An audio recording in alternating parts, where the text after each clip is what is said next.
নমস্কার বন্ধুরা, মাম্পিস রান্নাঘরে সবাইকে স্বাগত। চিংড়ি মাছ তো আমরা অনেকেই অনেকভাবে বানিয়ে থাকি। এইভাবে সবজি দিয়ে একবার বানিয়ে দেখুন, স্বাদ একেবারে মুখে লেগে থাকবে। এই রান্নাটি আপনারা ঘরে থাকা মশলা দিয়েই বানিয়ে ফেলতে পারবেন। যদি ভালো লেগে থাকে তাহলে অবশ্যই বন্ধুদের সাথে শেয়ার করে দেবেন। তাহলে দেখে নিন আমি কিভাবে বানাচ্ছি সবজি দিয়ে চিংড়ি মাছের তরকারি। এটা বানানোর জন্য সবার প্রথমে আমি নিয়েছি দুটো মিডিয়াম সাইজের আলু, যেগুলোকে লম্বা করে কেটে নিয়েছি। একটা মিডিয়াম সাইজের বেগুন, সেগুলোকেও লম্বা লম্বা কেটে নিয়েছি। আর একটা ঝিঙে, সেগুলোকেও লম্বা লম্বা করে কেটে নিয়েছি। আর নিয়েছি 250 গ্রাম চিংড়ি মাছ। চিংড়ি মাছের খোসা ছাড়িয়ে খুব ভালোভাবে পরিষ্কার করে ধুয়ে নিয়েছি।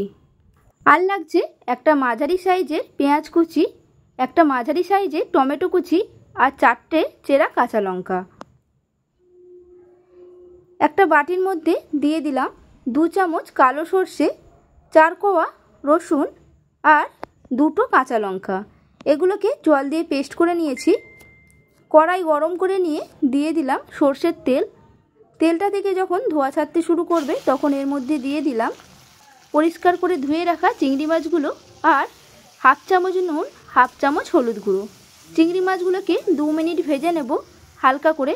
চিংড়ি মাছ বেশি ভাজলে শক্ত হয়ে যায়। ভাজা হয়ে গেছে। এরপর চিংড়ি মাছগুলোকে একটা প্লেটের মধ্যে তুলে রেখে দিলাম।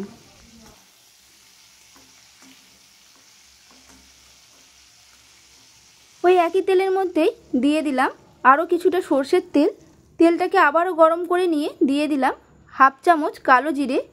ফোড়নটাকে 15 থেকে 20 সেকেন্ড নাড়াচাড়া করে নেব।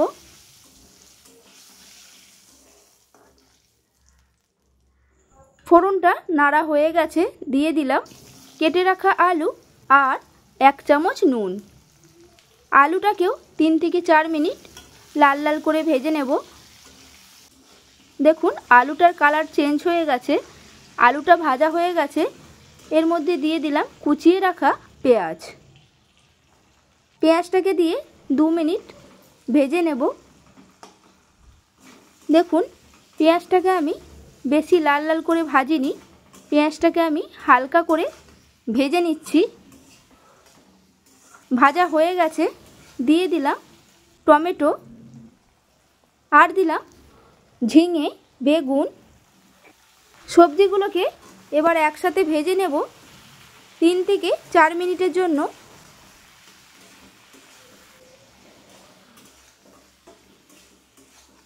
4 মিনিট পর দেখুন সবজিগুলো ভাজা হয়ে গেছে। দিয়ে দিলাম বেটে রাখা সর্ষে, 1 চামচ জিরের গুঁড়ো, 1 চামচ কাশ্মীরি লাল লঙ্কার গুঁড়ো আর 1 চামচ হলুদ গুঁড়ো।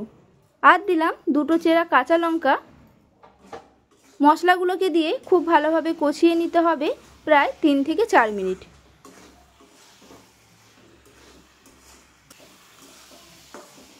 মশলাটা কষাতে কষাতে যখন তেল ছাড়তে শুরু করে দেবে তখন আমি এর মধ্যে দিয়ে দিলাম পরিমাণ মতো জল।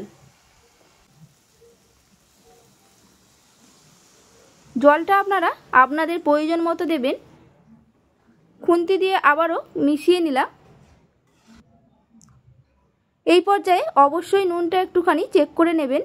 আমার এখানে নুনের প্রয়োজন হয়েছিল, তার জন্য অল্প পরিমাণ নুন দিলাম। আর দিলাম ভেজে রাখা চিংড়ি মাছগুলো। চিংড়ি মাছ আর নুন দিয়ে আবারও মিশিয়ে নিলাম। এরপর এটাকে ঢাকনা আটকে হতে দিলাম মিডিয়াম আছে 8 থেকে 10 মিনিটের জন্য। 10 মিনিট পর ঢাকনাটাকে খুলে নিলাম। দেখুন ঝোলটা পুরো শুকিয়ে গেছে আর আলু সব সবজিও খুব ভালোভাবে সেদ্ধ হয়ে গেছে। 2 মিনিটের মতো মিশিয়ে নিয়ে গ্যাসটাকে বন্ধ করে দিলাম। রেডি হয়ে গেল আমার আজকের রেসিপি সবজি দিয়ে চিংড়ি মাছের তরকারি। এই রান্নাটি খুবই সুন্দর লাগে খেতে। আপনারা এটা গরম গরম ভাত, রুটি সব কিছুর সাথেই খেতে পারবেন। যদি ভালো লেগে থাকে তাহলে অবশ্যই একটা লাইক করে দেবেন। আর এই রান্নাটি আপনাদের কেমন লাগলো অবশ্যই কমেন্টে জানাবেন।